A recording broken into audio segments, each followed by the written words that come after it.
तो चलिए वीडियो को स्टार्ट करते हैं। देखते हैं आज टॉपिक में क्या है हमारे पास करने को।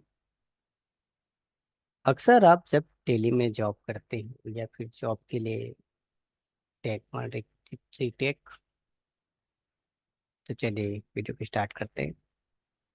आज का जो हमारा वीडियो है वो इस टॉपिक पर है कि आप टेली के इंटरव्यू में फेल क्यों हो जाते हैं। आपको कभी कभी ऐसा भी होगा कि आप टेली में कुछ प्रैक्टिकल करने बैठे हैं और सामने वाले ने बोला कि एंट्री करिए, तो आपने एंट्री कर भी दी और आप सही एंट्री किए हैं, फिर भी आपका सिलेक्शन वहां पे नहीं हो पाता। इसके पीछे रीजन आपको समझना होगा कि क्या होता है, और आपको मैं अभी प्रैक्टिकल तरीके से समझाता हूँ कि वहां पे सिचुएशन क्या हो रही है, सामने वाला क्या चाह रहा है और उसे आप क्या डिलीवर कर रहे हैं। डे बुक में हम देखते हैं कि ये जो एंट्री है, मैं किसकी एंट्री ले लूँ। चलिए इस कैपिटल को या आज का उदाहरण लेकर चलते हैं। अब मैंने एक कोई अलग से स्पेशल कुछ नहीं किया है, बस एक रैंडम सेलेक्ट कर लिया है इस क्वेश्चन को। तो ये एंट्री क्या गलत है? अगर इंटरव्यू में ही क्वेश्चन पूछा गया आपसे कि कंपनी में का जो कैपिटल की एंट्री करिए 5 लाख रुपए की, तो आपने एंट्री कर दी। अब सामने वाला कहता है कि आपने जो एंट्री की है वो सही क्यों है। बात को गौर से समझिएगा। आपने एंट्री कर दी, रिसिप्ट में एंट्री कर दी, कैश डाल दिया, कैपिटल डाल दिया, 5 लाख की एंट्री कर दी और आपने कहा कि एंट्री हो गई। अब सामने वाले का सवाल है कि ये एंट्री सही क्यों है। तो अगर हम ये कहते हैं कि हमने एंट्री किया है इसलिए सही है, हमने पढ़ा है इसलिए सही है, हमारे टीचर ने बताया है इसलिए सही है, या हमारे बुक में ऐसा लिखा है इसकी एंट्री करते हैं इसलिए सही है, तो इन जवाबों पर क्या लगता है कि आपका सिलेक्शन होगा? क्या आप जो कह रहे हो गलत तो नहीं है? बिल्कुल गलत नहीं है, आप जो कह रहे हैं सही कह रहे हैं अपने हिसाब से। लेकिन सामने वाला ये चाह रहा है, क्या ये क्वेश्चन जो आपने एंट्री की है वो सही है कि नहीं। उसको प्रमाण चाहिए। सामने वाले को ये एहसास चाहिए कि उसके यहाँ पे आप बैठ कर टेली में काम करने के लायक है नहीं। भाई उसको अगर टेली आता तो खुद काम कर लेता, आपको रख क्यों रहा है? ताकि वो सही और गलत का हिसाब पूरा लगा सके। तो आप उसे कहेंगे कि हमने F6 बटन दबा के अकाउंट में कैश लिख के नीचे कैपिटल लिख के एंट्री की है, इसका आंसर सही है।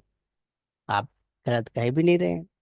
लेकिन सामने वाले को चाहिए इसका रिजल्ट, की एंट्री सही क्यों है।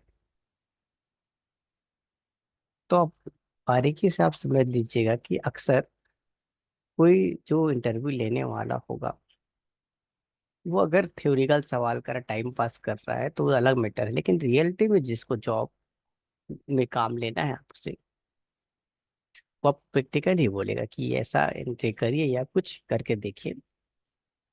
तो अब हमने अगर कैपिटल को टारगेट किया हुआ है तो हमें समझाना होगा कि एंट्री सही क्यों है। हम अपनी थ्योरिकल बातें या किताबी बातें इन पर थोप नहीं सकते। हम यहाँ पे ये कह सकते हैं कि सर, आपने कहा कि 5 लाख की एंट्री करो, तो देखिए मैंने 5 लाख की एंट्री कर दी। अब एंट्री सही है या गलत जानने के लिए हम सिंपल सा काम कर सकते हैं। जैसे कि अगर आप मेरे तरह से ये 2-3 एंट्री कर चुके हैं, तो अगर आप देखते हैं तो एक 7 हजार का परचेस है और 9 हजार का, यहाँ 900 रुपये का यहाँ पे सेल है। तो अगर सामने वाले को आप जवाब देना चाहते हैं प्रैक्टिकल आंसर के रूप में, तो आंसर ये हो सकता है कि आप मोहन से सामान खरीदे हैं लेकिन उसका पेमेंट तो नहीं किया पैसे का। इसका ये है कि बैलेंस शीट में आपको ये कर्ज के रूप में, यानी यहाँ पर ये कर्ज की कैटेगरी के रूप में आपको दिख रहा है, और 7 हजार यहाँ पे लिखे भी है, देखिए। तो सही एंट्री है या पता करने के लिए आप बैलेंस शीट की इस तरफ को भी देख लीजिए कि कैश इन हैंड 5 लाख रुपए दिखा रहा है ना, कि आपके पास 5 लाख रुपए कैश है। अब वाउचर में जाकर अगर मैं एक पेमेंट करता हूँ वो भी कैश में, और यहाँ पे मोहन सेलेक्ट करता हूँ और यहाँ पे अमाउंट लेता हूँ 60 हजार रुपये, और इसको मैं एंट्री करता हूँ, तो अब सिंपल सा आप जवाब दीजिए, ऐसा सामने वालों को कह सकते हैं कि अगर मैं आपको मैंने 100 रुपये दी है और 10 रुपये का सामान खरीद के लाने के लिए बोला है, तो पैसे कितने आप रिटर्न मुझे करेंगे। सामने वाले के दिमाग में समझ जाएगा कि उसे आप कैसा इशारा देने वाले हैं, वही चीज आपके बैलेंस शीट में आपके इस तरफ होगा। इस कारण से ये सही एंट्री है। अब इसमें किताबी बातें आप जितना भी जोड़ सकते हो, जो आप बोलना चाहते हो आप लगा सकते हो। यहाँ पर आपने प्रमाण दे दिया है। तो मॉरल स्टोरी यही कहती है इस मैटर का कि आपके इंटरव्यू में सेलेक्ट ना होने का पीछे का रीजन ये है कि आप सामने वाले को प्रूफ नहीं दिखा सकते कि आप जो एंट्री कर रहे हैं वो क्यों सही है। तो आपको अच्छे से अपने प्रैक्टिकल चीज़ों पर पकड़ बनानी पड़ेगी कि कैसे हम अपने हर एक एंट्री का रिजल्ट सामने वाले को दिखा सके। उसके बिजनेस के अनुसार ये चीज़ होगा। 5 लाख का सामान खरीदी पैसा है, कुछ सामान खरीदोगे तो उतना रुपये कम दिखेगा। अब ऐसा हम उसे समझा दें तो 100% वो हमें अपने जॉब पे रखेगा। और रखने के साथ साथ वो हम पर भरोसा करेगा कि हाँ ये काम का बंदा है। और यही चीज आपको आगे ग्रोथ दिलाएगी, आपके सैलरी को बढ़ाएगी और बहुत सारी चीजें। उसको रोबोट नहीं चाहिए। रोबोट के लिए अलग मैटर है इस चीज को। और ये जब इन फ्यूचर कहीं रोबोट आ जाएगा तो हम सबकी जरूरत तो पड़ने वाले नहीं है। तो फिलहाल दिल्ली में अगर आप इंटरव्यू दे रहे हैं तो सामने वाले का मैटर क्या है, वो क्या आपसे क्या चाह रहा है, उसका आपको ध्यान रखना पड़ेगा। जैसे आपको मैंने प्रैक्टिकल समझाया कि सामने वाला चाह क्या रहा है और आप उसे कर क्या रहे हैं। क्या बोलते हैं उसे, आप कहते हैं कि आपने ये जो एंट्री की है, ये जो जैसे कि आपने एंट्री किया है इसलिए सही है, ये उसका सही आंसर नहीं है।